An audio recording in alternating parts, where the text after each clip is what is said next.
to thank Mr. and Mrs. Bravo para din sa party na napakasaya. And dahil sa customer service department na nakakay Sir Mike. Seryosohin mo yan! So, ayun, thank you sa lahat. Thank you.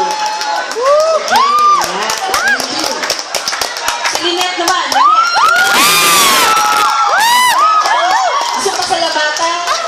Pagkol po, nagpapasalamat po ako kay Sir BB po, at sa Tawala, at sa team ng DCT po, kay Roby, Ma'am ERG, at sa iba pa pong officers, at saka sa mga employees po natin.